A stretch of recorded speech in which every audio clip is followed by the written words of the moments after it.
pensando em Jesus, em seu Evangelho, que o Evangelho de Jesus é alegria divinizada, rogando, Mestre querido, a tua bênção, a tua proteção, a tua vibração de amor por sobre o nosso encontro aqui no Instituto de Cultura Espírita do Brasil, o ICEB, lançando, Mestre querido, essas vibrações de tua inteligência cósmica para a nossa, em especial por sobre o nosso querido irmão Brasil Fernandes Barros, que está conosco hoje mais uma vez, e por sobre Jesus, todas as nossas capacidades cognitivas e afetivas. Desce, Jesus, uma vibração do teu coração por sobre o nosso. Mas, sobretudo, Mestre querido, desce essa tua vibração de amor e misericórdia, de consolo e de acolhimento por sobre todos os nossos irmãos em necessidade no mundo e em ambos os planos de existência.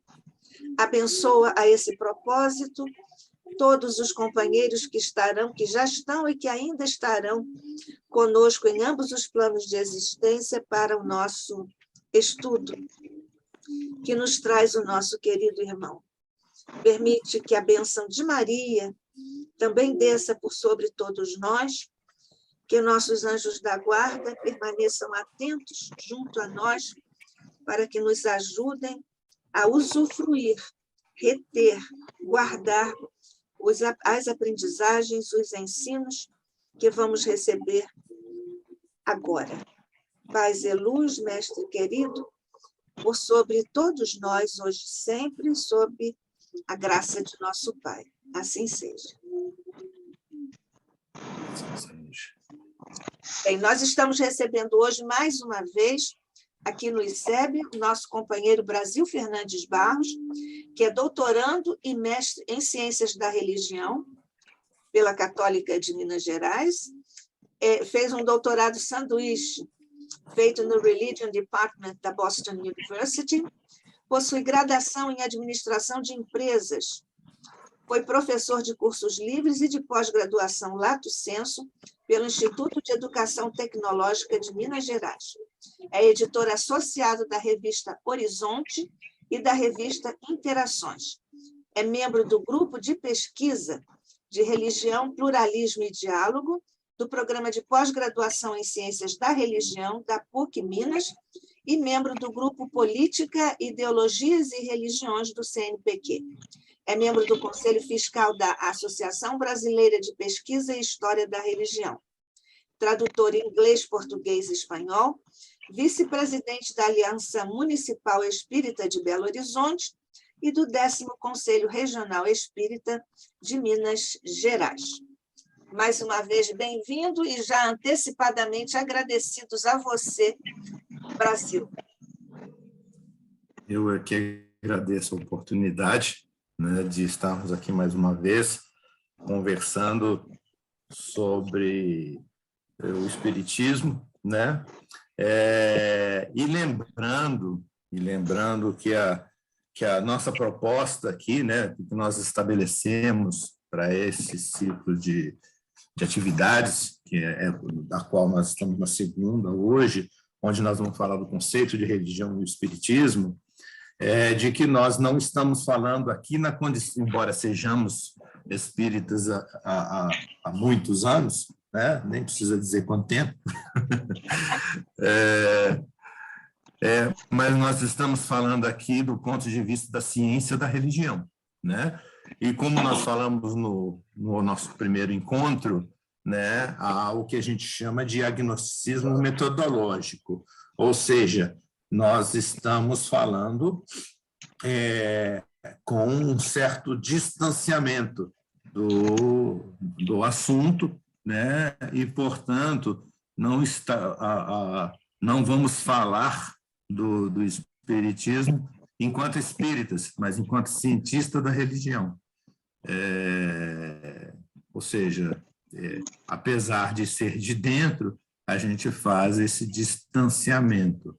No nosso primeiro encontro, nós tínhamos falado a respeito do que é ciência da religião, e hoje nós vamos falar do objeto religião, né? Para a gente falar de definições a respeito de religião e como que isso se posiciona em relação ao espiritismo, né? E por que, do ponto de vista da ciência da religião, que o espiritismo é religião, né? Então, esse posicionamento que nós vamos trazer do espiritismo enquanto religião, ele é um posicionamento da ciência da religião, e por que a ciência da religião vai encarar o espiritismo como religião. E, muito embora venhamos a trazer dentro dessa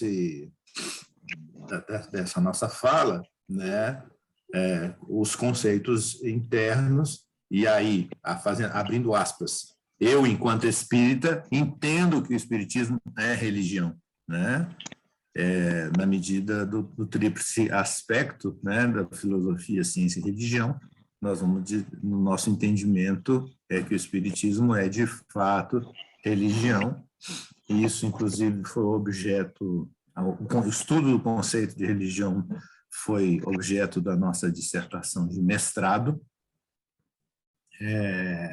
e que agora culmina, nos próximos dias, a gente está lançando o livro Fé e Razão, a busca de Kardec, falando a respeito, né, do porquê nós entendemos que o espiritismo vai ser uma religião, né?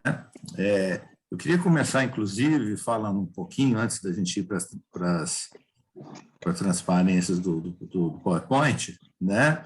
Na passagem de Kardec na Revista Espírita de 1862, Kardec vai falar assim, vai fazer uma colocação muito interessante, que ele diz que, visando a desacreditar o espiritismo, pretende alguns que ele vai destruir a religião. Sabeis que é exatamente ao contrário, pois a maioria de vós, que mal acreditáveis em Deus e na alma, agora creem. Quem não sabia o que era orar com fervor, quem não mais punha os pés nas igrejas, a elas vão com recolhimento. Aliás, se a religião devesse ser destruída pelo espiritismo, é que ela seria destrutível, e o espiritismo mais poderoso.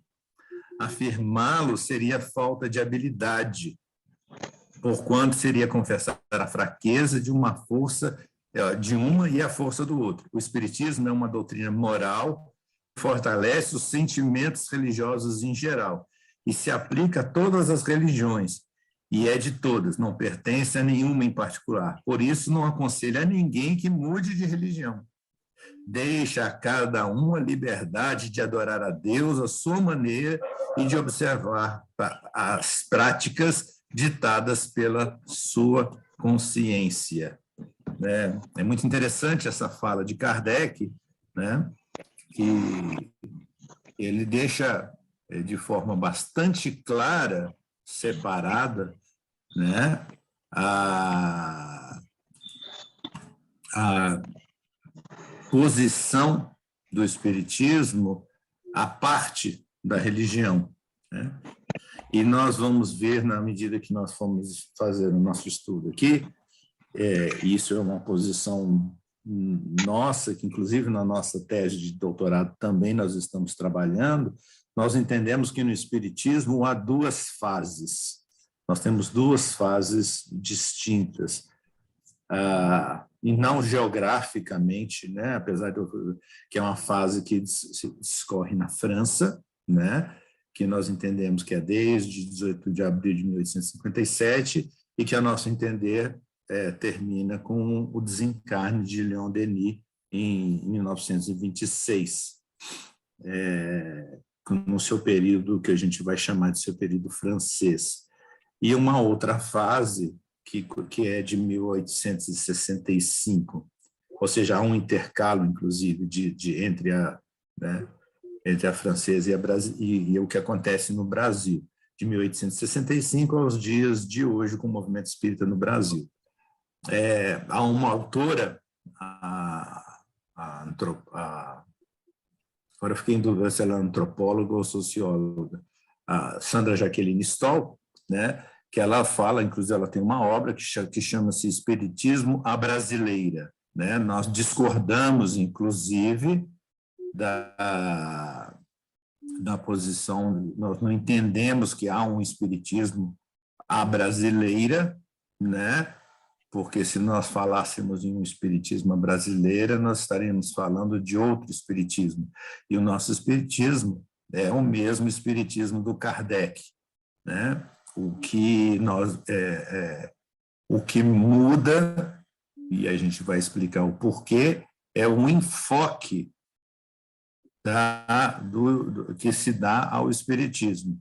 Nessa primeira fase, a fase francesa, havia um enfoque maior na ciência e na filosofia, né? Enquanto no Brasil, por conta da sua característica religiosa, que se desenvolve muito até 1970, né? Particularmente na figura de Bezerra, Chico Xavier, inclusive com presença do Divaldo também, e a forte, vamos dizer assim, chacoalhada que o Arigó vai dar com as questões dos fenômenos, né? Para quem teve a oportunidade de ver agora no cinema O Predestinado, fica mais claro, inclusive, né? Meio que o quanto que o José Arigó veio trazer ao atender 2 milhões de pessoas, ele chama a atenção para o fenômeno, né? Para que em 1970 haja a partir da década de 70, uma explosão, vamos chamar assim, do espiritismo em termos mundiais, que o Bernardo Leogói vai chamar de transnacionalização do espiritismo, inclusive, né? Mas, então, feito esse introdutório aqui, vamos entrar na questão, vamos dizer, um pouco mais teórica do que nós pretendemos, e aí a gente... aí nós vamos entender o que nós queremos trazer aqui para vocês. Então, o conceito de religião e o espiritismo. Friedrich Max Miller, né, eu falei dele na nosso outro estudo, ele vai falar que conhece uma, não conhece nenhuma. Ou seja, quem conhece uma religião não conhece nenhuma, né? Ou seja, é importante você ter uma visão ampliada, né? Eu conversava com a Nádia aqui antes do início do nosso estudo sobre a importância do diálogo interreligioso, né? E, inclusive, tem no meio espírita a gente escuta muito isso, né? O pessoal falar sobre ecumênico, mas isso é um equívoco. Fala ecumênico porque ecumênico, na verdade, é um termo que se aplica à Igreja Católica / protestante. O movimento entre eles é ecumênico.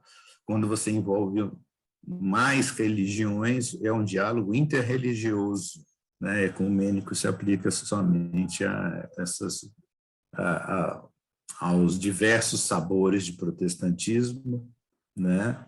E a Igreja Católica, e os diversos sabores de Igreja Católica.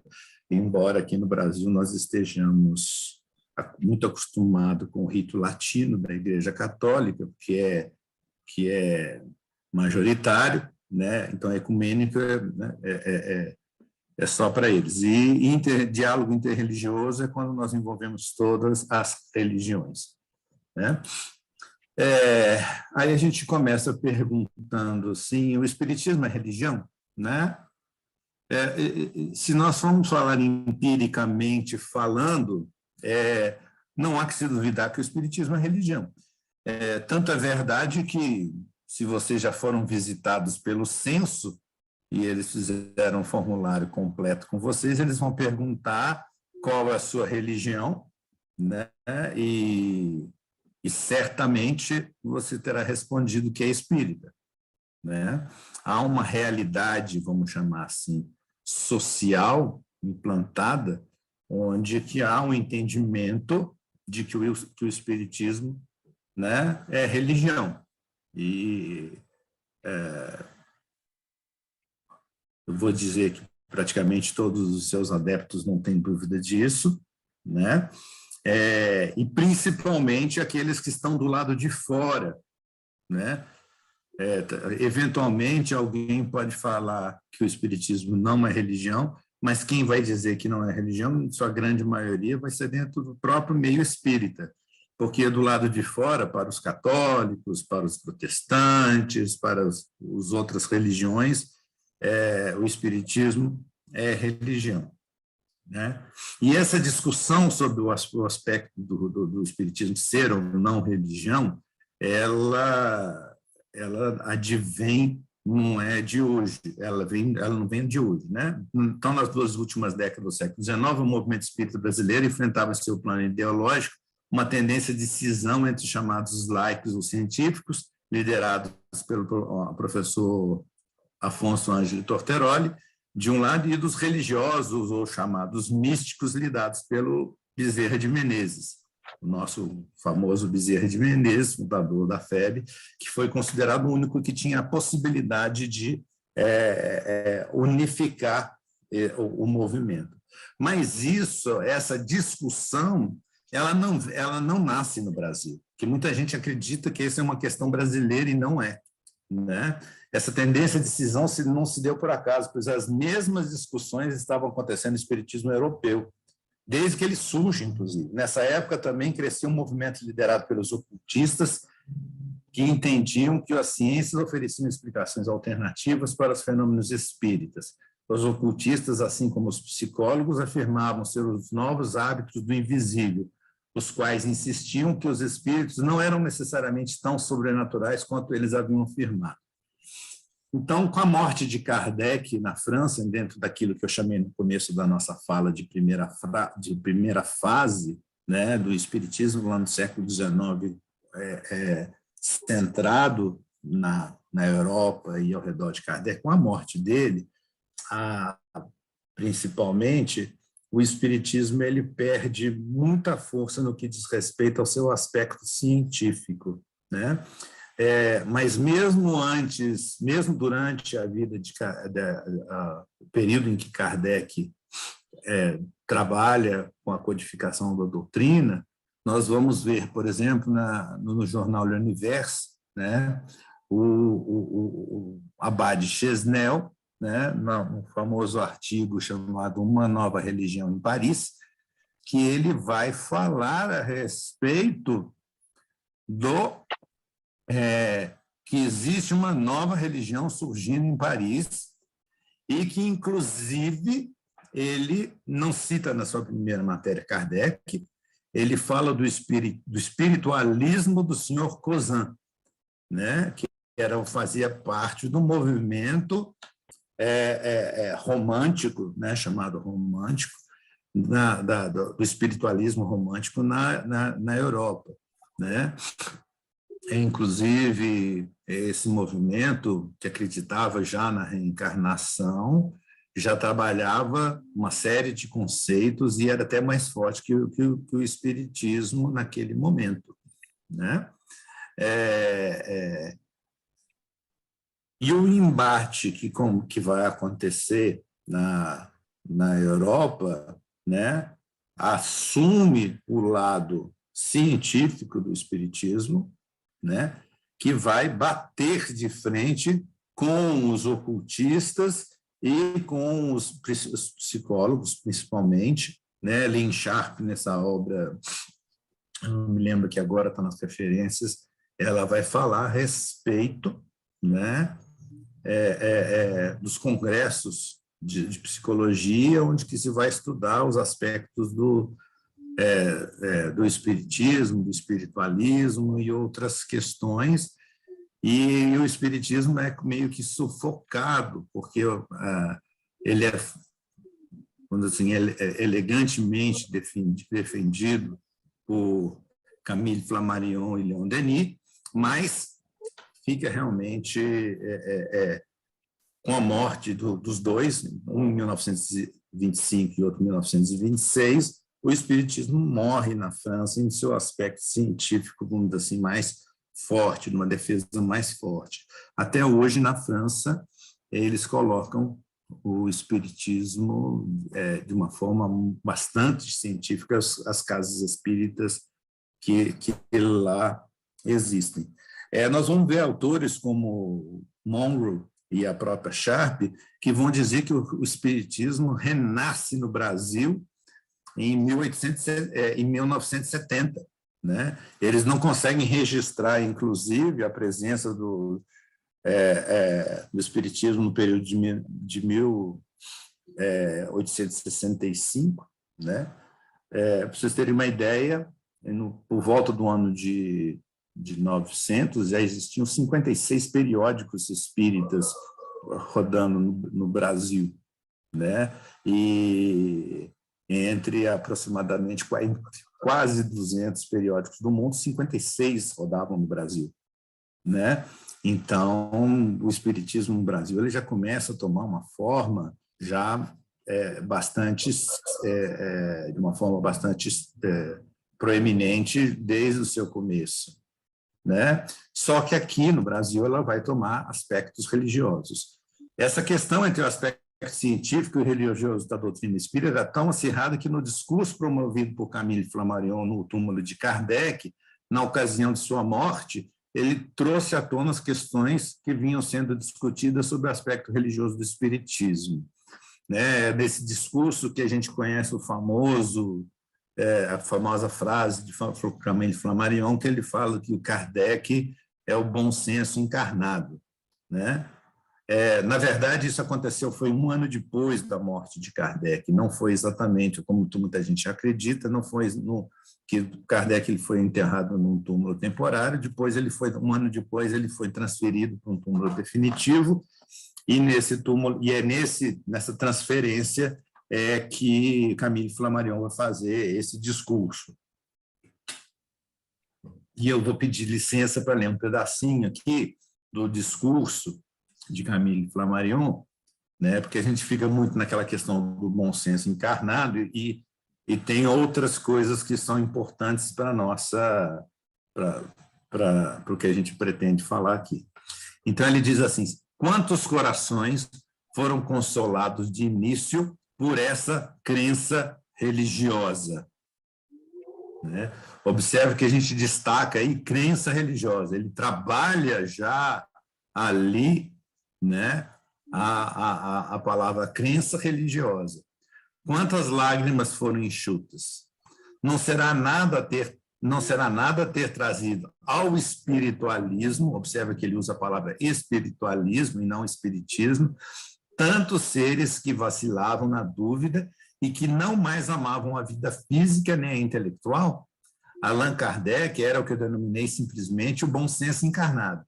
Razão reta e judiciosa aplicava sem cessar a sua obra permanente às indicações íntimas do senso comum.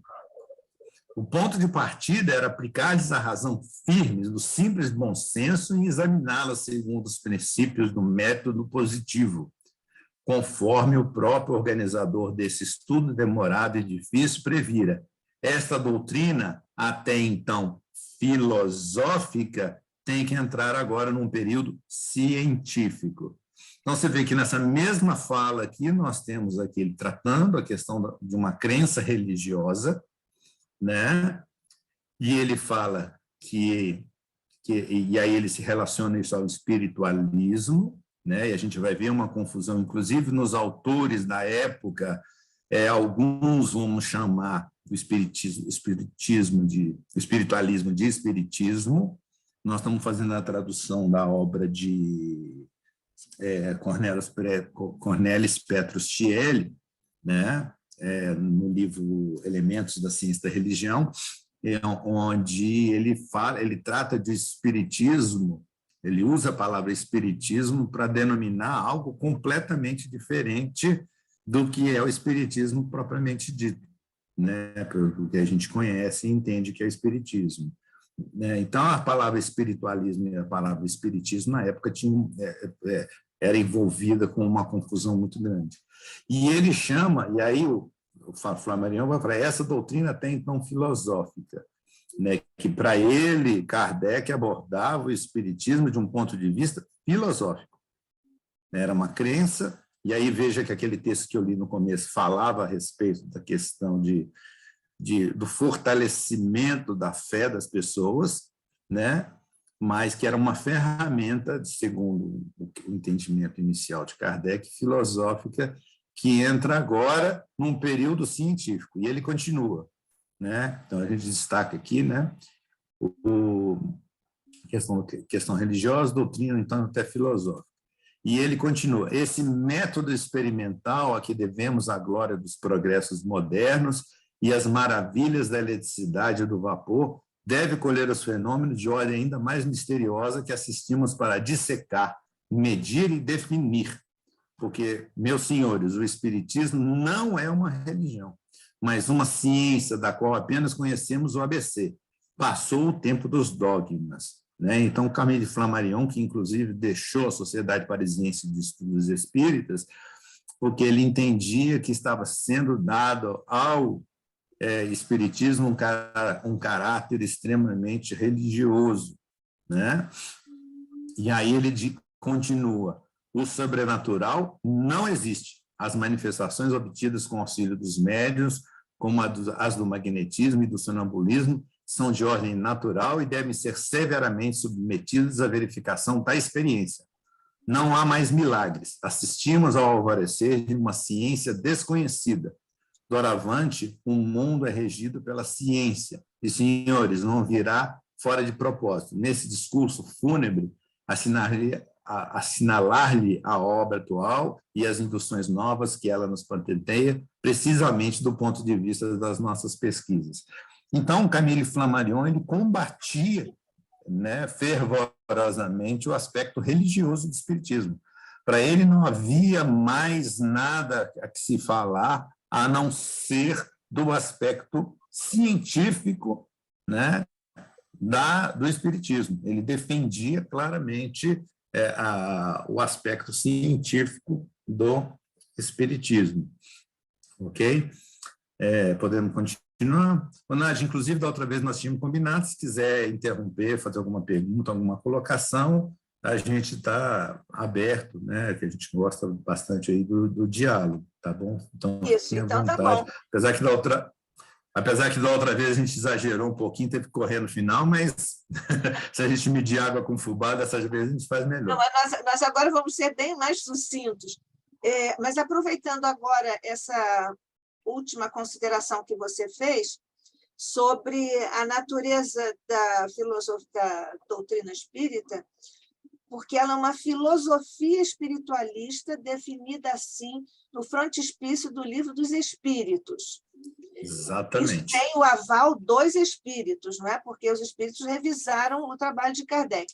Então, como é que você situaria essa dissidência, podemos dizer assim, uma dissidência, pelo menos conceitual, com relação ao Flammarion? Me dá um tempinho que eu vou te responder isso, eu diria que agora. Eu vou entrar... eu não vou falar exatamente de Flammarion, mas especificamente essa questão dessa discussão, a gente vai ver, inclusive nas próprias palavras de Kardec, esse conflito. Esse conflito do aspecto científico e do aspecto religioso, ele está presente nas próprias palavras de Kardec. Pois é, né? O Kardec... Desculpe. Pode falar. Desculpe. O Kardec tem, nos textos, se referido à ciência, ao espiritismo como ciência. Mas, do ponto de vista, ainda assim, da natureza filosófica do espiritismo, nós podemos entender isso, ok, Fabiano? Nós podemos entender isso como o método, porque o Kardec usou o método positivista. Então, foi o método, quando ele se dizia assim, o Espiritismo é ciência, ele estava se referindo do ponto de vista metodológico, mas também do ponto de vista metodológico ele usou o método filosófico, né? O Fabiano quer falar também, eu só vou encerrar aqui, porque quando você disse que na França hoje é a questão da filosofia da ciência que predomina na percepção dos nossos companheiros lá, sim, eles têm essa tônica na ciência, mas eles têm uma preocupação grande e têm muitas reuniões e muitas falas, muita ênfase nos esprits souffrants, né? Nos espíritos sofredores. Então, é uma coisa bastante interessante essa coexistência, não vou dizer temática até, mas vamos lá. Fabiano. O professor, já com muita propriedade no estudo passado, chamou a atenção para o fato do espiritismo ser uma filosofia da ciência. São construções filosóficas, né? Uma doutrina filosófica construída a partir de uma ciência. Qual ciência? A ciência que trata da natureza, a origem e destino dos espíritos, a relação dos espíritos com o mundo corporal. Só para chamar a atenção, em muitas passagens, Allan Kardec ele define o espiritismo como uma moral. Por exemplo, lá em O Livro dos Médiuns, na segunda parte, capítulo 31, não é de memória, eu peguei aqui do meu apontamento, capítulo 31, item 17, o Espírito São Luís afirma o seguinte, está publicado em O Livro dos Médiuns. O espiritismo é unicamente uma moral e que não deve sair dos limites da filosofia, nem muito nem pouco, se não quiser cair no domínio da curiosidade. Deixai de lado as questões das ciências, está falando das ciências materiais. A missão dos espíritos não é resolvê-las, poupando-vos do trabalho das pesquisas, mas de tentar vos tornar melhores, pois é assim que realmente progredireis. Então, às vezes, eu vejo muitas discussões nesse sentido de dizer, não, o espiritismo é uma ciência diferente, é uma filosofia, também é uma filosofia diferente, é uma religião mais diferente ainda. Mas a maioria das afirmações, a gente tem várias referências, quando se quer apresentar o espiritismo, quando Allan Kardec apresenta o espiritismo, é como uma doutrina moral, uma doutrina filosófica moralizadora, ou simplesmente, unicamente uma moral, como o Espírito São Luís apresenta aí. A Sociedade Parisiense de Estudos Espíritas, ela não é a nossa referência assim, em termos de melhor comportamento. A gente teve médiuns que brigaram com Kardec para publicar seus próprios livros. Os próprios autores que nós consagramos também tiveram divergências grandes com Kardec, embora houvesse amizade. Esse é um ponto. Flammarion não necessariamente estava alinhado com o pensamento de Allan Kardec e dos espíritos superiores que conduziram o trabalho. E Flammarion, ele tinha, inclusive, não só claramente não estava alinhado, como ele sai da Sociedade Parisiense de Estudos Espíritas, né? Ele realmente se destaca e vai dizer que não, que agora tem que estudar só cientificamente. Eu acho que vale da fala de vocês dois, tem duas coisas que eu acho que é importantes a gente chamar a atenção, que a gente tem um equívoco, não que a Nádia tenha falado isso, mas eu queria destacar, porque às vezes as pessoas podem pegar esse trecho da fala e entender isso, né? Kardec usava o método positivista, mas Kardec não era positivista. Exatamente.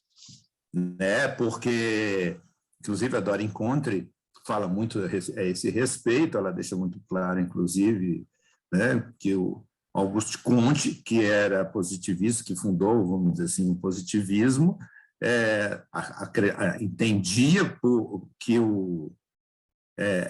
a não existência de Deus. Ele pregava a não existência de Deus e isso vai contra o que Kardec falava. E eu queria chamar a atenção que não é à toa que eu comecei a nossa fala, né, lá no início, falando, né, a fala de Kardec na Revista Espírita, quando ele fala que o Espiritismo ele vem para poder assessorar a nossa crença religiosa, né? Ele fala, deixa a cada um a liberdade de adorar a Deus à sua maneira, né? E de observar as práticas ditadas pela sua consciência, ou seja, ele destaca claramente nisso que eu vou chamar de primeira fase do Espiritismo lá no século XIX, essa posição dele a esse respeito, né? E aí, eu queria dar uma pausa nessa parte para poder entrar na sua pergunta. Deixa eu só terminar aqui uma questão. Desculpa, perdão. A moral, a moral é, digamos assim, o termo não é próprio, uma parte da filosofia. Assim como a epistemologia é uma parte da filosofia, a moral também. Então, vamos em frente. E, evidentemente, que não poderia dizer que ele é positivista. Não, está tudo bem. Posso atrapalhar só uma sua observação, foi muito boa. O que a Nádia falou, muito, muito importante para mim, em relação a quando ele se refere à moral como sendo uma, digamos assim, uma doutrina dentro da filosofia, né? Uma corrente dentro da filosofia. Mas tem alguns pesquisadores que estão debruçados sobre essa tradução da palavra moral em francês na época. Parece, não tenho certeza, que moral, naquela época, também poderia ser aplicado à religião. Não sei se vocês têm alguma informação a esse respeito porque as palavras têm esse caráter polissêmico, né? Então elas atrapalham a gente. E Kardec foge disso. Mas será que poderia ser moral no sentido de um sinônimo para a religião? Bom, ela é uma parte da verdade, aí, na verdade, eu até vou dizer que é o seguinte, né? Se você for pesquisar os conceitos de moral, né? Você será moral, né? Quando você estiver seguindo um conjunto de regras de uma sociedade, de um ambiente específico, né? E se a sociedade é cristã e ela tem uma moral cristã, ela está seguindo aquele conjunto de regras. Se eu estou na China, numa comunidade taoísta, onde que a moral é regida pelos ensinos de Lao Tse, a moral vai ser taoísta e ela pode ser conflitante. Então, a própria questão, o próprio uso da palavra moral, né, fica comprometido. Mas Kardec nos dá uma dica a respeito do que ele entende por moral, quando, no primeiro parágrafo do Evangelho segundo o Espiritismo, logo na introdução, né, ele vai dizer que a sua obra diz respeito à moral, né? E ele emenda com a questão do amor, né? Então, ele relaciona moral com amor e caridade, né? A moral cristã com amor e caridade, o que nos dá uma dica concreta, um pouco mais concreta sobre o que ele entendia a respeito de moral. Seria um objeto interessante até de estudo a gente avaliar o que Kardec entende por moral, sim, Fabiano. Mas ele já deixa essa dica para a gente no Evangelho segundo o Espiritismo, né? E, além disso, ele diz, né, textualmente, que o cristianismo é a referência para ele de religião, né? Ele deixa claro e a gente vai abordar isso aqui. Então, deixando um pouquinho essa parte, vamos dizer assim, extremamente espírita, do nosso estudo, eu queria, então, entrar numa outra parte, que é a seguinte. Antes de perguntar se o espiritismo é ou não religião, a gente tem que saber primeiro o que é religião, né? E o que Kardec pensava sobre isso. Então, indo diretamente para a nossa primeira questão, né, do que é religião, essa foi a minha maior decepção de quando eu adentrei a ciência da religião. Porque eu, na minha inocência, eu falei assim, vou fazer um mestrado na época em ciência da religião, e a gente vai falar assim, religião é isso, espiritismo é aquilo, logo a gente tem ou não é religião, né? E aí a gente descobriu, né, o seguinte, que identificar o conceito de religião não é uma tarefa fácil, principalmente quando falamos no mundo ocidental, que tem uma tendência de confundir religião com cristianismo, particularmente quando falamos de suas versões teológicas, católicas e protestantes, né? Então, não há uma definição até hoje que alguém fale assim, ó, religião é isso. E aí nós vamos ver, já vou falar sobre isso, é muito comum, nós vemos colegas, né, e desculpe se aqui eventualmente alguém já falou, não, religião é o religar com Deus, né? É uma ligação nova com Deus e etc. Tal, né? Primeiro que isso é raso, né? Extremamente, e aí vocês vão ver por que já, eurocentrado, colonialista, né? Centrado no cristianismo, né? Isso não é porque então o budismo não poderia ser considerado religião, porque para eles não existe a figura, porque o budismo não é teísta, não existe a figura de Deus, então você não pode se religar com Deus no budismo, então o budismo não é religião, né? Então a gente tem que tomar cuidado quando a gente vai sair falando as coisas, né? A gente compra de uma forma rasa e a gente acaba falando o que não deveria, né? O termo religio, antes de pertencer ao domínio específico do religioso, esteve presente no cotidiano de Roma e foi empregado tanto nos cultos romanos quanto nos cultos da religião cristã. Sua origem navegou entre duas etimologias possíveis, uma cristã e outra romana. E a pergunta é, como o mesmo termo pode ter dois princípios tão diferentes, ter designados coisas tão distintas?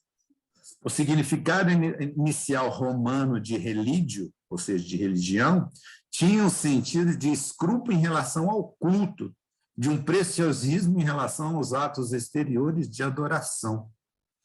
Então, Cícero, quando ele define, quando ele fala de religião, da religião romana, ele fala do conceito, né, que utiliza o termo como origem etimológica, o termo religere, que deixa transparecer a atenção escrupulosa, o respeito, a paciência, inclusive o pudor, a piedade. A prática religiosa romana está associada ao zelo, a uma relação respeitosa com os deuses, que torna necessária a repetição precisa dos ritos. Com isso, a realização correta dos rituais ganha extrema importância, já que é a maneira de estar em contato direto com a divindade. Você vê que não tem nada a ver com moral, isso daqui.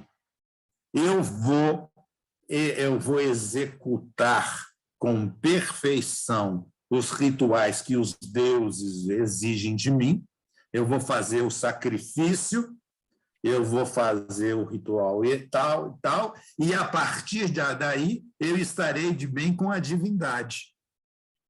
Né? E aí a divindade, a gente tem que ver que a divindade passa desde as religiões naturais, as chamadas religiões éticas, né? Que elas existem, como o próprio Einstein diz, os deuses mecânicos, né? Que é o deus do trovão, o deus da lua, do sol e etc., né? Que são manifestações da natureza. Então, é o seguinte, se eu fizer um rito tal, o raio não vai cair em cima da minha plantação e não vai queimar a minha plantação, né? Essa atenção escrupulosa ao culto era a ideia presente em Roma na época que o cristianismo surge, que era o religere, né? Inclusive, né? Então a gente tem que destacar, né, que a atenção escrupulosa ao culto, paciência, inclusive o pudor ou a piedade, né? A repetição precisa dos ritos. Com isso, a realização correta dos rituais ganha extrema importância. Ou seja, o importante era proceder com os rituais. Não tinha nada de moral. né? E, com isso, era necessário estabelecer uma origem etimológica própria para o religio religere, considerando que essa referenciava as práticas exteriores, e não a verdadeira religião que se dirigia ao verdadeiro Deus. Aí a gente começa a entrar com a figura de Lactâncio, depois Santo Agostinho, né? A criação do religare, que é um conceito cristão de religião, né? Então, quando você fala de religare, você está assumindo alguns pressupostos básicos, né? Primeiro, que a religião seja teísta, perdão, falei ateísta, está errado, seja teísta, e esquece que ela pode ser uma religião ateísta, ou não teísta, ou seja, que não tem Deus como centro dos seus pressupostos básicos, né? Então, segundo Dubuisson, a religião, enquanto domínio radicalmente separado e diferente daquilo que a cerca, é uma criação exclusiva e regional dos primeiros pensadores cristãos de língua latina, como Lactâncio, Tertuliano e Santo Agostinho. Esse conceito de religare, do religio religare, está ligado a um conceito cristão, né? Mas que não se aplica a todas as religiões. E a gente não pode dizer que existe tão somente essas religiões, porque a gente sabe que existe o budismo, existe o islamismo, né? Existe todo um conjunto de religiões. Então, ao se criar um domínio específico para a religião, surge também o espaço do não religioso, do profano, né? E essa relação entre o que é religioso e o que é profano, ela é muito importante, né? As questões de moral que a gente vai trabalhar, elas vão falar da questão do profano, tudo aquilo que não é de Deus, que não é religioso, né? Ou que não é divino, vai ser profano. Então, a diferença e superioridade que ela, né, a religião reivindicava para si mesma, enquanto religião verdadeira, reservava ao Deus verdadeiro, fazia pela necessidade do mundo profano. Ou seja, cria-se a existência do mundo profano. Para o religere, não no religare, não tinha importância nenhuma. O mundo profano e o mundo, desde que eu atendesse os deuses nas suas necessidades, né? Eu podia ir para a orgia, eu podia ir para a bebedeira, eu podia matar, eu podia fazer tudo, etc., desde que eu atendesse os deuses nos seus ritos. Nesse mesmo sentido, Benveniste afirma que só se poderia conceber claramente a religião a partir do momento em que ela é delimitada, quando ela ganha um domínio distinto, onde se pode saber o que lhe pertence e o que é estranho. Então, a gente tem que entender que existe um domínio da religião e o domínio do profano, né? Então, a gente recorre, né, e que é fundamental para o nosso pensamento, né, que é o seguinte: o antropólogo Benson Saylor vai usar os conceitos filosóficos de Wittgenstein para chegar às seguintes conclusões. Como indica a literatura acadêmica sobre religião, não há critérios seguros, bem definidos e universalmente aceitos para diferenciar a religião da não religião. Porque a definição desses domínios, ela não é clara, né? Alguns acadêmicos, de fato, propuseram rótulos como quase-religiões ou semi-religiões. Por exemplo, quando você vai falar do congado, né? O congado ele tem uma característica extremamente, entre aspas, religiosa. Tem um líder, etc., mas não é uma religião. É todo um conjunto cultural que envolve um aspecto religioso, uma influência católica muito grande, mas o congado em si não é uma religião, né? Então, ele vai falar de rótulo quase religiões ou semi-religiões para indicar que vários fenômenos complexos se assemelham às religiões de alguma forma, mas não o suficiente em seus aspectos para justificar o rótulo indefinido de religião. Além disso, algumas religiões apresentam um volume maior de características típicas, é importante isso daqui, características típicas, às quais associamos no nosso modelo geral de religião, do que a outras, e talvez uma maior elaboração dessas características do que é o caso em outros lugares. Algumas religiões, por assim dizer, são mais religiosas do que outras. Então, como a gente viu até agora, não há critério seguro e bem definido para a gente aceitar que é religião. Então, essa foi, como eu disse, foi a minha maior decepção. Eu não consegui achar um conceito claro que definisse religião. Estaria correto o Michel Eliade de considerar a religião como algo sui generis no âmbito dos assuntos estudados pelas ciências humanas e que, portanto, seria necessário estabelecer uma metodologia própria para esse estudo? Porque Michel Eliade ele vai definir que a religião ela não pode ser estudada por outras, não poderia existir uma filosofia da religião, não poderia haver uma psicologia da religião, uma sociologia da religião, porque a religião era um objeto à parte. E é por isso que, inclusive, o Michel Eliade vai ser acusado de criptoteologia, né? Que ele vai dizer que o que ele fazia não era ciência da religião, era sim defender a teologia com conceitos científicos.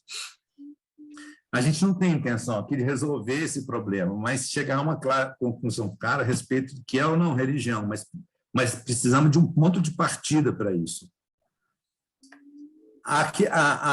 O conceito de religião mais, vamos dizer assim, que está mais próximo de ser aceito, né, é o conceito de Goethe, que diz o seguinte: uma religião é, primeiro, um sistema de símbolos que atua para estabelecer poderosas e penetrantes e duradouras disposições, motivações nos homens, através da formulação de conceitos de uma ordem geral, e vestir essas concepções com tal fatalidade que as disposições e motivações parecem singularmente realistas.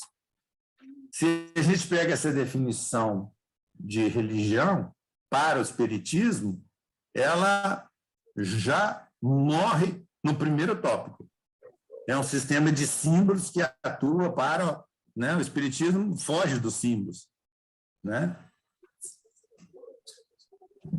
Então, a gente vê que também isso aqui não vai atender. Alguém pode falar assim, mas o espiritismo não é religião, por isso que não se enquadra, né? Mas vamos entender isso aqui um pouco melhor. Então, agora vamos pensar... A gente falou primeiro eu falei, e eu não expliquei o que é religião, mas a gente permeou o caminho, mais ou menos, os conceitos de religião. E o que Kardec falava a respeito disso? Há, segundo alguns, uma contradição, que eu chamo de aparente, que ele fala assim: o espiritismo é uma doutrina filosófica que tem consequências religiosas, como qualquer filosofia espiritualista. Por isso mesmo vai ter forçosamente as bases fundamentais de todas as religiões: Deus, alma e a vida futura. Então, Deus, alma e vida futura fazem parte do que Kardec das consequências religiosas dessa doutrina filosófica. Mas não é uma religião constituída, visto que não tem culto, nem rito, nem templos, e que entre seus adeptos nenhum tomou nem recebeu o título de sacerdote ou de sumo sacerdote. Isso foi dito em 1859, né? E quando ele fala de filosofia, ele deixa claro que a filosofia que ele se utiliza é platônica, embora nós vejamos traços de uma filosofia aristotélica bastante marcante eu teria que fazer uma outra tese para poder discutir isso. Eu vou ter que nascer de novo, estudar filosofia para depois discutir isso, mas, enfim. Mas o mesmo Kardec diz assim: se é assim, perguntarão, então o espiritismo é uma religião? Ora, sim, sem dúvida, senhores. No sentido filosófico, o espiritismo é uma religião, e nós nos vangloriamos por isso, porque é a doutrina que funda os vínculos da fraternidade e da comunhão de pensamento, não sobre uma simples convenção, mas sobre bases mais sólidas, as próprias leis da natureza. Então, a gente vê, num momento, Kardec dizendo que o espiritismo não é religião, e depois ele diz que ela é religião. Mas observa que ele chama a atenção para que, no sentido filosófico, porque ele percebe, né, de que ele estava tratando de uma religião, né? Mas é que as bases de religião daquela época eram diferentes. O que era religião para a época? Quem definia o que era religião era a Igreja Católica, era a Igreja Protestante, nessa que eu estou chamando de primeira fase do Espiritismo. Então, o nosso amigo Benson Saylor, quando ele fala das características de religião, ele vai usar Wittgenstein para poder falar sobre as características de religião, né? Então, primeiro, eu queria estudar um pouquinho os jogos de linguagem de Wittgenstein para a gente entender o conceito, né? Para depois a gente aplicar ao espiritismo. Às religiões, né? E, por consequência, ao espiritismo. O que são as características que definem um jogo? Um jogo, né? O que é jogo? Né? Para alguns, jogo tem que ter bola. Para outros, tem que ter bola e tem que ter campo. Tem que ser uma competição, tem que ter uma meta, um gol, né? Que tem que ser coletivo, né? Esse conjunto de características vai fazer, né, que exista um jogo. Mas acontece que nem todos os jogos têm essas características, né? Para quem é fanático por futebol, essas são as únicas características de um jogo. Falou que é jogo para ele, futebol é isso daqui, ó. Tem bola, competição, coletivo, um gol em campo. Acabou, isso é jogo para mim. Mas acontece que eu tenho jogos que são de quadra. Eu tenho jogos que tem rede, mas que não é a rede do gol, mas é uma rede diferente, né? Que tem raquete, né? Que pode e que é individual, ou pode ser individual. Mas tem bola e tem competição. Então, há características que que estão presentes nos dois lugares. Mas ainda eu tenho outros jogos, né? Como o jogo de cartas, né? Que pode ser, inclusive, individual, mas que não tem bola, não é competição, né? Se uma criança pega uma bola, joga na parede e pega ela de volta, ele está jogando? Tá, né? Então, em termos de semelhanças familiares, isso daqui que ele vai dizer que são as semelhanças familiares. Wittgenstein fala que são como os fios de uma linha, né? Que o algodão que está no começo da linha não é o mesmo algodão que está no fim da linha, mas elas todas entrelaçadas formam um conjunto, né? Da mesma forma, aí Benson Saylor vai fazer a seguinte comparação. Nós temos Deus, Jesus, o Espírito Santo, a alma, a igreja, dogmas, e com isso a gente tem uma religião.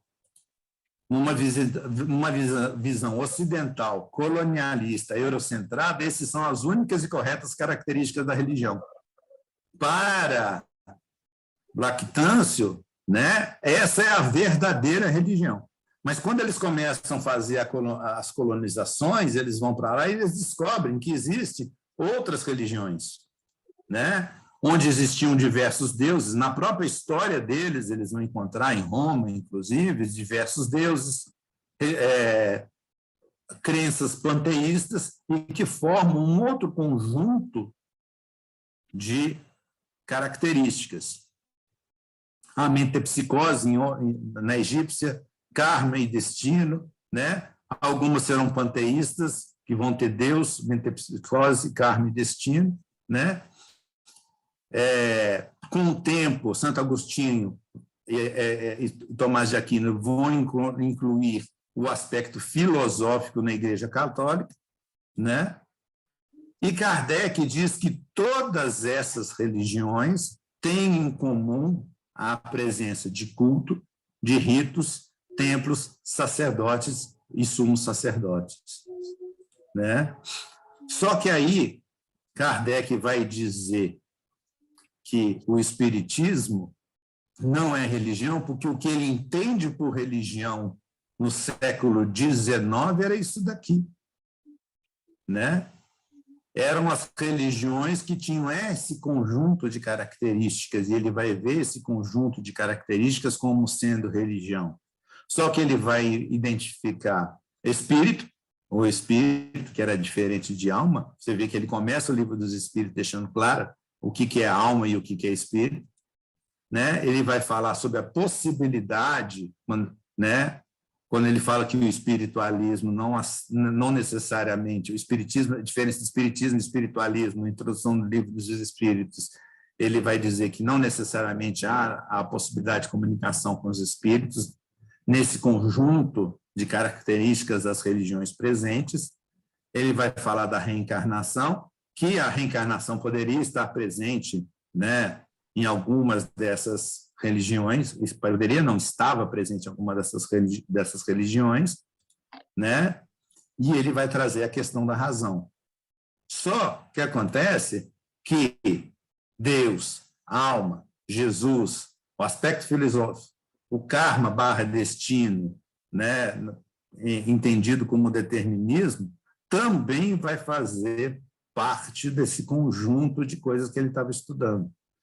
E por semelhanças familiares, nós vamos entender que o espiritismo passa por um processo, a religião passa por um processo de evolução onde se entende, né, que a religião, o que foi defendido por religião e o que era defendido como religião na época de Kardec, no século XIX, né, de fato, não era religião, porque o que ele estudava estava fora do conjunto das religiões, que o entendimento de espírito, mediunidade, reencarnação, a razão, etc., ajudaria a entender Jesus, a entender a alma, a entender Deus, a filosofia, né? Mas a religião passa por um processo de evolução, né? Então, por que de falar de religião? Há uma tendência que os indivíduos falem das coisas segundo o seu ponto de vista no desgrechar, tomando por referência aquilo que conhecem. Quem conhece apenas uma religião só pode falar a respeito dela. Então, as pessoas vão fazer análise de outras religiões sobre o seu ponto de vista, sobre a sua forma de ver. E Igreja ainda diz assim, é como no caso dos seres humanos, alguns conhecemos bem, outros apenas pelo nome, muitos só de vista, indo além, os rostos transformam-se em massa anônima que acaba abstraída em humanidade. Chega-se a um último grau de abstração quando todos os homens e todas as mulheres, independentes de sua raça, cultura, profissão, interesse, são sintetizados como espécie humana. Faz o mesmo com as religiões. Então, a gente fala assim, não, é religião. Mas quais são as características individuais particulares que existem em cada uma das religiões, né? Quais são as características que vão definir a religião? Então, quando a gente pega Camille Flammarion, né, se apegando, aí respondendo a sua pergunta, Nádia, quando a gente vê Camille Flammarion se apegando ao aspecto científico, nós vamos ver que Camille Flammarion, que era astrônomo, ele estava olhando para o espiritismo de um ponto de vista único, do ponto de vista dele. E ele não era multidisciplinar. Qual é a grande característica de Kardec? Né? Ou qual era a grande característica do Rivaio? Ele era multidisciplinar. O cara era uma biblioteca ambulante. ele sabia de medicina, ele não era médico, como alguns querem dizer, mas ele sabia de medicina, sabia de contabilidade, sabia de idiomas, sabia das ciências de maneira geral, ele tinha uma visão ampliada a respeito de tudo. Camille Flammarion era astrônomo, ele via daquele jeito. Então, o espiritismo só podia ser visto daquela forma, né? Então, essa explicação de Gréchat aqui deixa claro que quando a gente está dizendo que o espiritismo é religião, mas espera aí, de que religião nós estamos falando, né? No século XIX, Kardec usou a única referência possível que ele tinha para dizer que o espiritismo não era religião, mas em sentido filosófico, sim, porque ele acreditava em Deus, ele pressentia. A gente vai ver passagens onde que ele faz verdadeiras preces a respeito. Ele falava da moral, ele falava de todo um conjunto de coisas, e ele dizia que o cristianismo era a verdadeira religião, porque ele sentia, moralmente falando, onde que estava isso, né? Moralmente falando, pegando o que ele diz na introdução do Evangelho segundo o Espiritismo, né? Como a lei de amor como referência, né? Na busca por ouro e especiaria, os europeus descobriram chineses, hindus, índios, africanos e australianos, e com isso descobriram a existência de diversas outras religiões. Os judeus, por sua vez, na Terra Santa, conviveram por muito tempo com os muçulmanos. Essa diversidade de religiões, né, no entanto, não abalou os europeus, os quais, a exemplo de Lactância, acreditavam que somente o cristianismo era a verdadeira religião. Ou seja, né, ele vai aqui começa a intolerância religiosa, porque se a minha é verdadeira, eu tenho que impor a minha religião para os outros, né? Coitadinhos, eles não têm religião. Coitadinho dos indígenas brasileiros, os xamãs e os etc., né? Coitadinho dos africanos e assim sucessivamente. Então, é fácil perceber que a religião significa pelo menos duas coisas muito distintas. Quando falamos da religião judaica, cristã ou hindu, entendemos de um corpo de doutrinas transmitida pela tradição ou em livros canônicos, o conteúdo de tudo que constitui a fé dos judeus, dos cristãos ou dos hindus. Mas não é só isso que existe, né? A religião também é usada num sentido diferente. Assim como existe uma faculdade de fala, independente de todas as formas históricas da linguagem, há uma faculdade de fé no ser humano. Ou seja, eu sou ser humano, tenho a capacidade de falar. Nasci no Brasil e falo português. Aquele que nasceu nos Estados Unidos fala inglês. Aquele que nasceu na França fala francês. Todos temos uma capacidade de fala. Eu posso mudar para os Estados Unidos, viver lá e passar a falar inglês, né? Assim como eu vou usar a minha capacidade de fala para falar outro idioma. Ele está dizendo aqui que existe uma faculdade de fé no ser humano, né? Agora, abre aspas.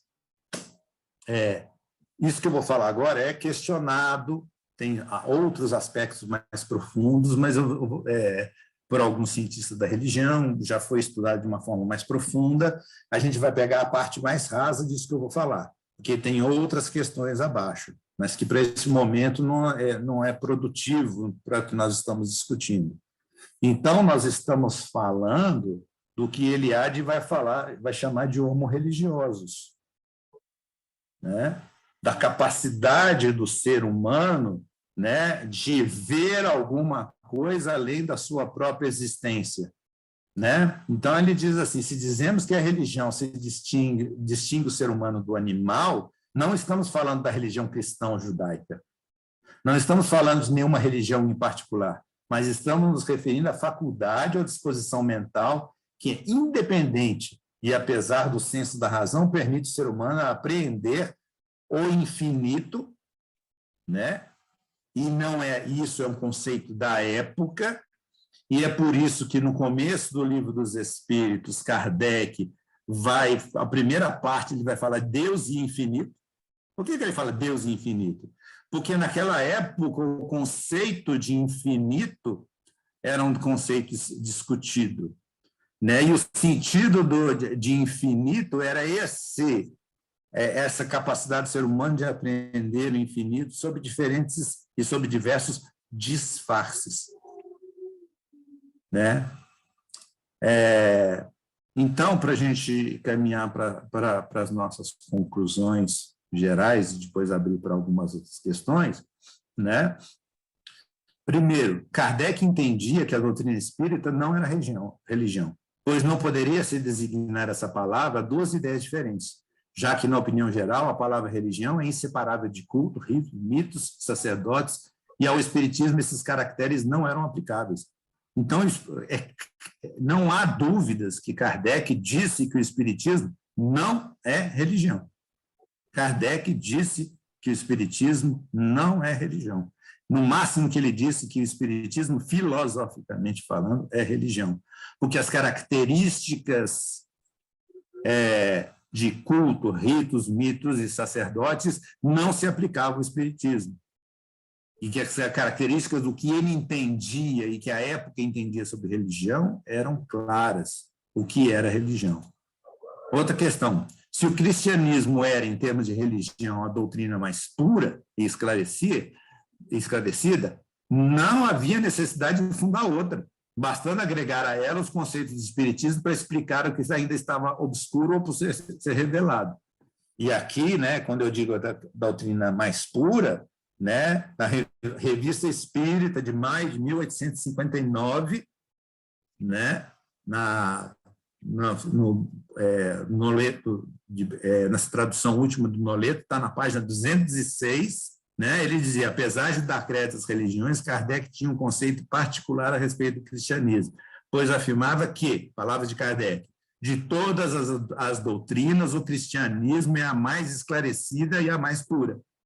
Então, para ele, o cristianismo era a religião. E o espiritismo só agregaria a religião. E deixando claro que, para Kardec, cristianismo, igreja católica e protestante eram coisas diferentes. Né? Ele não estava defendendo aqui igreja católica ou igreja protestante, ele estava falando de cristianismo, né? Das palavras do Cristo. Né? Então, ele entendia que o espiritismo poderia esclarecer as questões que ainda não haviam sido resolvidas, mas que, para isso, não precisavam de cultos, ritos, mitos e sacerdotes. Outra conclusão que a gente vai chegar é que os milagres e revelações nada mais são do que fenômenos naturais ainda não compreendidos, fazendo que as relações entre o sagrado e o profano percam sentido. Não existe sagrado e profano mais. Né?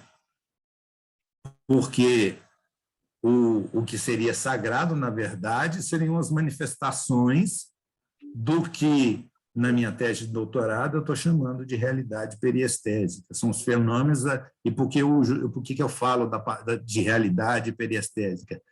Para tornar o termo neutro, apesar que é complicado falar em neutralidade, porque eu não consigo ser completamente neutro. Mas a realidade igual do perispírito, que vai ao redor a estésia do grego, né, que é dos sentidos, aquilo que está além dos meus sentidos.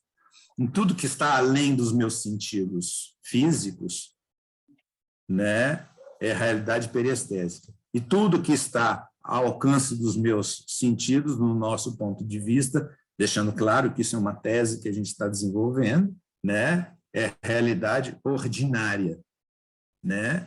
Então, existem agentes na realidade periestésica que atuam na realidade ordinária. E por que eu não estou usando? Eu poderia chamar de céu, poderia chamar de Deus, poderia chamar de santo, de espírito, de erraticidade, mas todas as vezes que eu uso essas palavras, eu estou trazendo junto às suas características das suas origens, e nem metafísica, porque aí, quando eu falo em metafísica, eu estou trazendo as características da filosofia, que a filosofia entende por metafísica, né?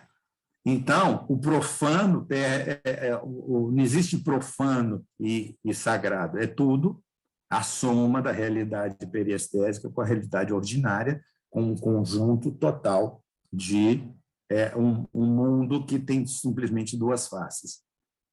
4. Kardec não tinha intenção de fundar uma religião, porque, ao invés de congregar as pessoas, ele iria separar ainda mais. Está mais do que provado isso, né?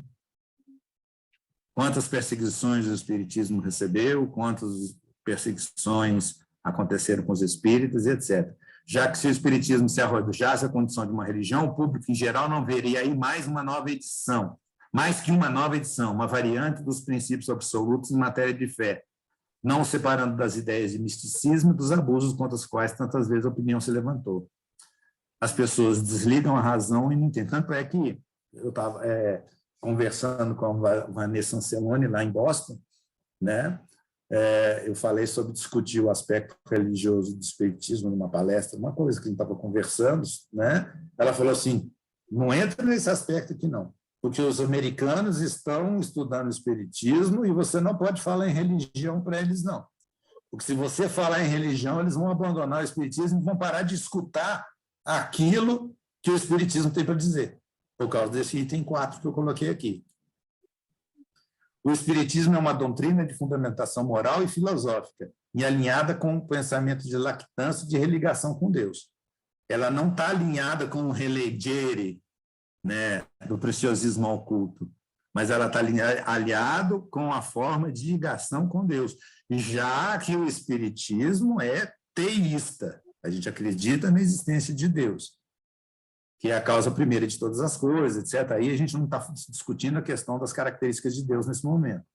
E, por fim, né, antes que o Fabiano tenha um infarto com as perguntas que ele vai fazer para mim, mesmo no século XIX, os germes da secularização nascente ampliaram o conceito de religião, abarcando as outras espiritualidades possíveis, de forma que, apesar de o espiritismo não possuir todos os caracteres tradicionalmente aceitos à religião, ele possui caracteres suficientes para tal associação, se levarmos em conta os princípios de secularização nascentes junto com o iluminismo. E esse tópico 6 aqui, eu entendo que é fundamental para o que a gente está discutindo aqui. No século XIX, começa a surgir a secularização. E a secularização amplia o conceito de religião, que permite abarcar outras formas de espiritualidades possíveis. E que, apesar do espiritismo não possuir todos os caracteres tradicionalmente aceitos às religiões, ele possui caracteres suficientes para tal associação, se levarmos em conta os princípios de secularização nascentes no iluminismo. Ou seja, se Kardec tivesse feito a sua obra nos dias de hoje, ele não teria dificuldades em dizer que o espiritismo era uma religião, porque o conceito de Kardec não mudou. O que mudou foi o conceito de religião. É o conceito de religião que se tornou mais abrangente e englobou o espiritismo, e não ao contrário. Entende o que eu quero dizer? Ou seja, há uma ampliação, e é por isso que hoje o censo bate a sua porta e você responde que sua religião é espírita. Né? Isso. Aqui não é o caso mais de falar. Então, vamos dizer assim, eu tinha, vamos dizer assim, preparado por hora, né, para falar, é isso daqui. Agora aguardo aí os comentários, perguntas, pedradas, pauladas. Eu sei que eu não vou receber pedrada e paulada, porque nós estamos falando entre cristãos caridosos. O Fabiano tem uma observação. Com certeza. O senhor quer que eu comece pela mais polêmica ou a menos polêmica?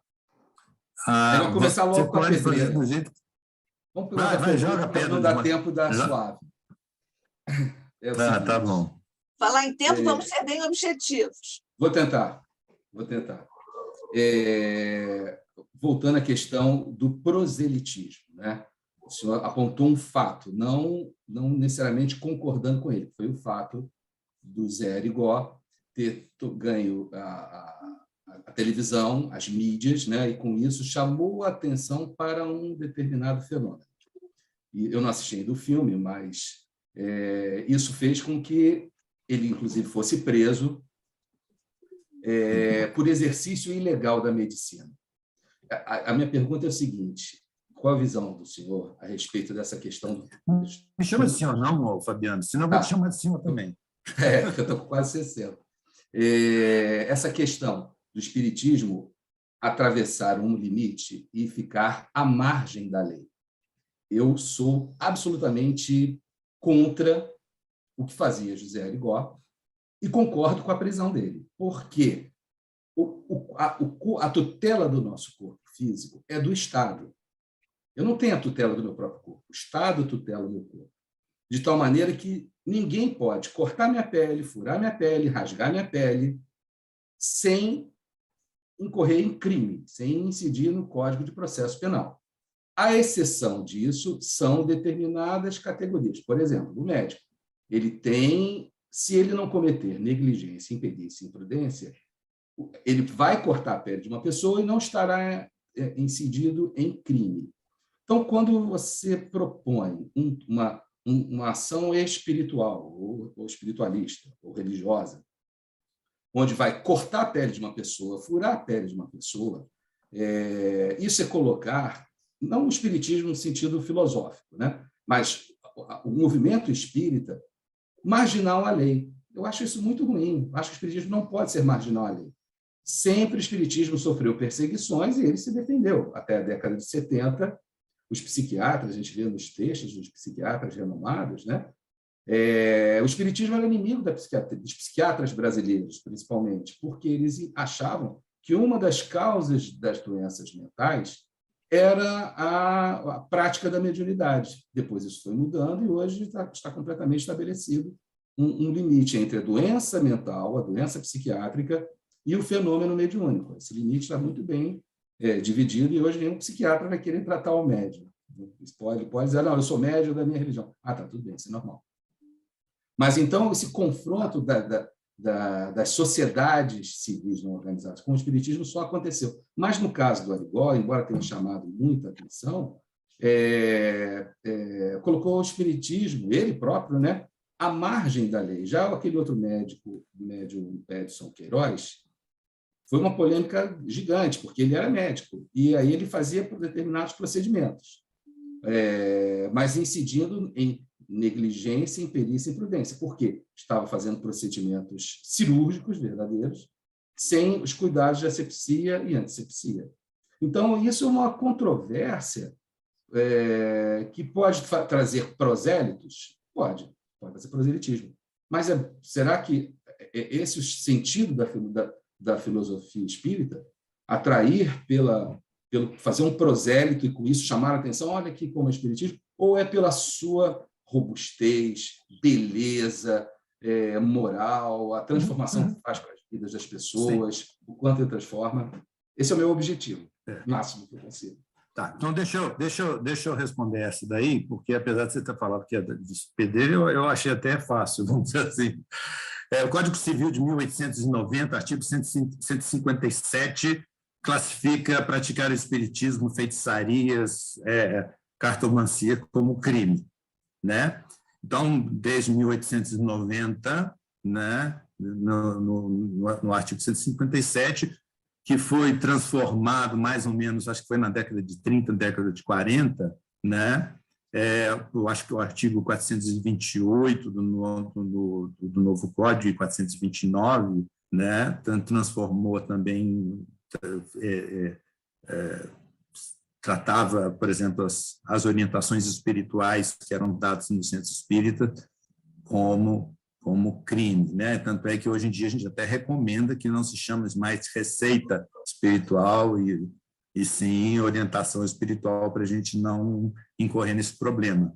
Na primeira metade do século XX, salvo me engano, a Federação Espírita Brasileira foi fechada 3 vezes, né, porque ela estava à margem da lei, fazendo o que ela tinha que fazer. O Arigó, eu não estou dizendo, quando eu falei do Arigó, né, eu não estava dizendo, inclusive, que eu sou a favor do que o Arigó fazia, nem entrei nesse mérito. Eu trouxe, como você mesmo disse no começo da sua fala, você falou de um fato, né? E esse fato é que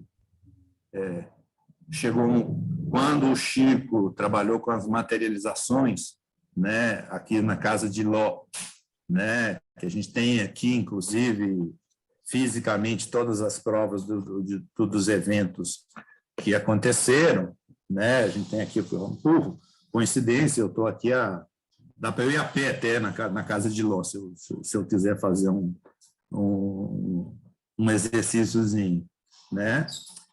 Chegou um momento que Emmanuel manifestação falou assim, acabou, não precisa mais. Isso foi o suficiente para poder atingir os objetivos que a espiritualidade tinha. Então, quando eu falo do Arigó, né, isso é uma coisa que o filme, inclusive, que foi muito bem feito, inclusive eu tive no pré-lançamento do filme, eu vi, inclusive, uma palestra falando sobre a questão de como foi feita a pesquisa, né, tudo indica, né, que a vida do Arigó, o papel dele foi extremamente claro e delimitado. Você vai fazer um barulho danado sobre a existência, chamar a atenção internacional a respeito da existência de um fenômeno que seja inconteste, né? E eu não vou dizer que era para eu não sei qual que é exatamente a finalidade da espiritualidade, se era trazer prosélitos, se tinha a ver com o espiritismo ou não tinha a ver com o espiritismo. O próprio Chico diz, né, que ele fala, tem duas, parece que ele esteve com Arigó, né, não condenou, porque o Chico não condenava ninguém também, né? Esteve lá, orientou o Arigó, quando aconselharam o Chico a fazer a cirurgia da catarata, do problema que não sei se era catarata, dos olhos que ele tinha, com o Arigó, ele falou assim, não vou fazer. Eu acho que era glaucoma. Acostumada. Glaucoma, né? Ele falou assim, não, eu estou acostumado. Mas como está acostumado? Não, é porque se tirar dos meus olhos vai surgir em outro lugar. E com glaucoma, com o meu problema no olho, eu já estou acostumado. Porque ele sabia que era o espírito. Então, ele tinha um conhecimento mais aprofundado da doutrina, né? E eu não estou fazendo aqui, quando eu falo do Arigó, estou falando que serviu a um propósito. Há de se avaliar se esse propósito é diferente. Se esse propósito realmente serviu realmente a doutrina espírita, não serviu, e etc. Agora, assim como evoluiu a religião da forma que eu falei, a psiquiatria evoluiu. Quando eu citei aqui no nosso estudo, quando eu falei dos ocultistas e dos psicólogos, eles diziam que a mediunidade nada mais era do que histeria. A classificação era de histeria, né? E eles combateram, etc. Tal. Hoje, Jansson cria, que o Alexander Moreira Almeida, inclusive, fala disso também, ele usa o termo idiofonia verídica, né? Que é o termo para aquelas pessoas que são normais, que não estão tendo surto e que que diz ver espírito. Se uma pessoa diz que vê espírito, não acha que ela é louca. A psiquiatria hoje já entende isso, que existem pessoas, né? E isso o Alexander Moreira tem usado essa terminologia, e o Ian Stevenson, criada pelo Ian Stevenson dos Estados Unidos, né? Que ele chama de idiofania verídica, né? Então, porque as ciências evoluem e a gente entende até que um dia a ciência vai chegar e concluir realmente a reencarnação, essas coisas que ele está falando aí, que vocês espíritos estão falando há muito tempo, faz sentido, e etc. Né? Porque há um processo evolutivo aí.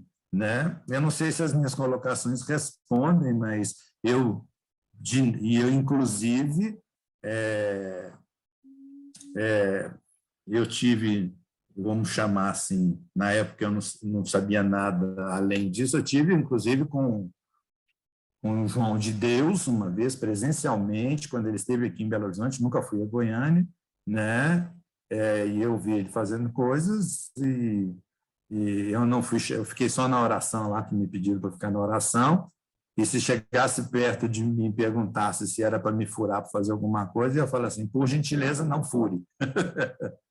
Eu não concordo com isso, né? Porque foge ao escopo do espiritismo definitivamente. Ok? Aí você falou que essa era a mais cabeluda, então agora fique tranquilo com as outras. Não, eu vou deixar para os outros participantes fazerem perguntas no final. Se houver tempo, eu... Então, nós estamos sobre o tempo já, mas se você for bem rápido, nós podemos... Não, eu não consigo. Fica para a próxima. Eu abro mão, então. Fica para a próxima. Então, fica para outubro. Guarda para outubro. Eu estou aqui considerando que talvez devamos ampliar o tempo das nossas palestras, dos nossos estudos. Também não é quem manda o ICEB chamar pessoas com tanto conteúdo, não é isso? É uma culpa do ICEB. Nádia, uma boa dona de casa, um bom dono de casa, consegue fazer o almoço de 11 ao meio-dia. Dá para estender até as 11 horas.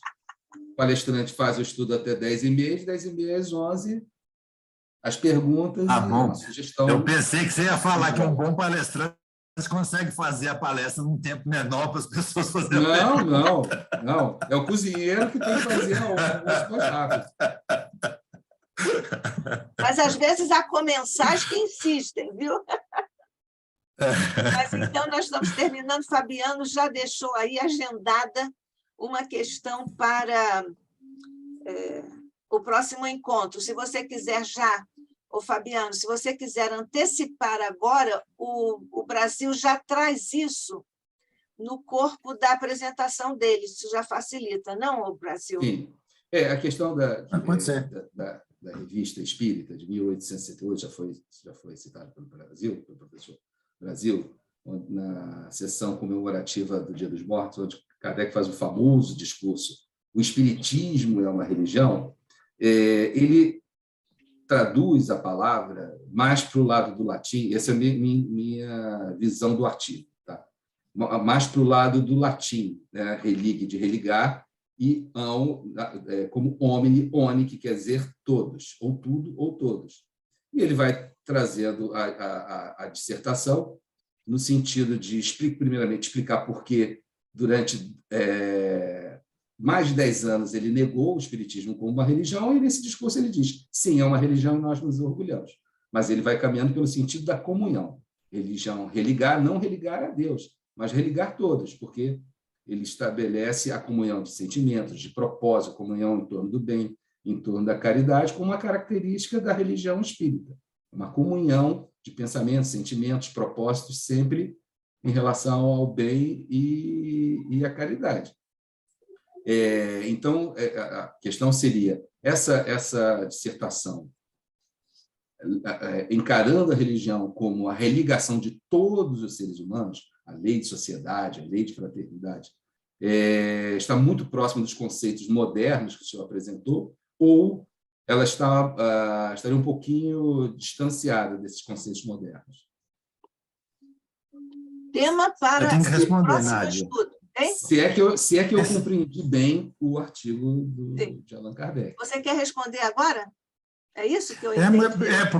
Sim, não, mas é porque o que eu quero responder rapidamente, se for o caso, a gente até depois estende, mas ele está definitivamente mais próximo do moderno. Kardec vai dizer isso, ele vai tentar explicar, né?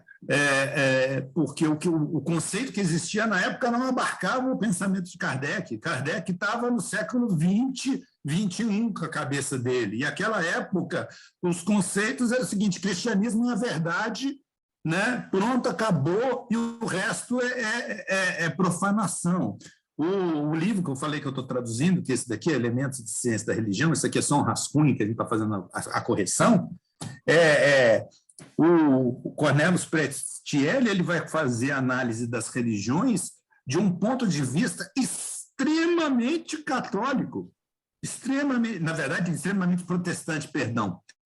extremamente cristão, porque é o que eles conseguiam enxergar na virada do século. Isso aqui é de 1900, que a gente está traduzindo.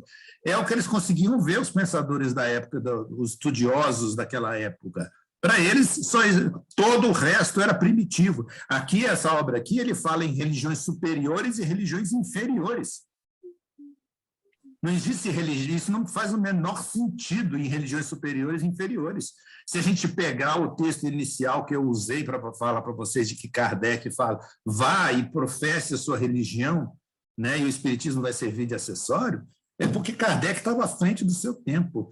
E você está certo em pensar que ele estava falando na religião, filosoficamente, de moral, de agregação de valores de uma forma extremamente clara, né? E é por isso que eu não tenho medo nenhum de te dizer que para mim, do meu ponto de vista, o espiritismo é religião, né? Porque Kardec, embora tenha dito que não era religião naquela época, ele falou porque ele era acadêmico, ele usava a fundamentação acadêmica disponível na época. Porque se estivesse a fundamentação disponível que a gente tem hoje, ele ia falar assim, gente, é religião, e é o que o espiritismo se tornou, porque ele abraçou esse lado moral com maior facilidade, porque você vai ver que o santo daime, né, o consumo da ayahuasca, ele acontece no Brasil e nos países andinos ali, né? Andinos, que fala, acho que é aqueles países ali, Equador, Colômbia, acho que é assim que se chama, né? Lá eles consumem a ayahuasca, pronto. No Brasil se tornou uma religião, né, cristã, porque a força até 1970, 93% da população brasileira era católica. E isso influencia a cultura, não tem jeito, né? Então, por isso que se abraçou. Tanto é que os 4 evangelhos de Rustan, que eram mais místicos, foram englobados nos estatutos da FEB, que foi uma luta para poder tirar de lá. Né? Então, sim, estava ligado, o pensamento de Kardec estava ligado ao século XX e XXI. Acabei, Nádia. Brasil, Brasil, mas agora sou eu quem vai deixar aqui uma questão para o próximo estudo. Rustan e a FEB, se você puder fazer uma abordagenzinha rápida. Próximo encontro. Faz sentido, porque eu vou estudar a questão da mística e do misticismo, né? Isso. Então, isso dá para encaixar bem no estudo. Está no escopo.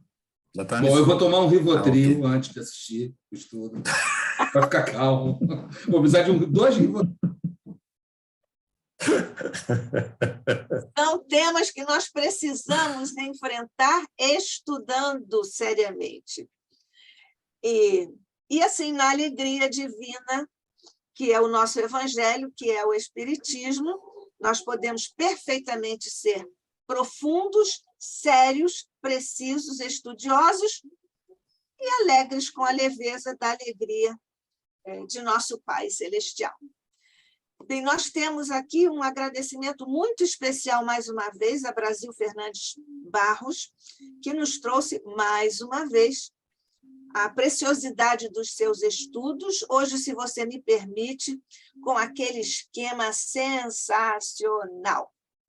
Uma síntese absolutamente preciosa, didática, clara, precisa e preciosa.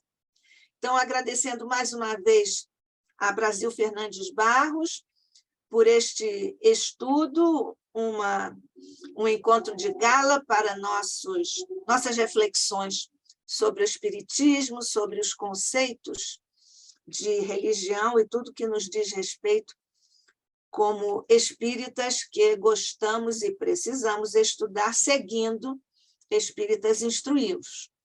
E como estamos nos amando, também seguimos espíritas, amai-vos na alegria com que Jesus nos permitiu viver este estudo fraterno.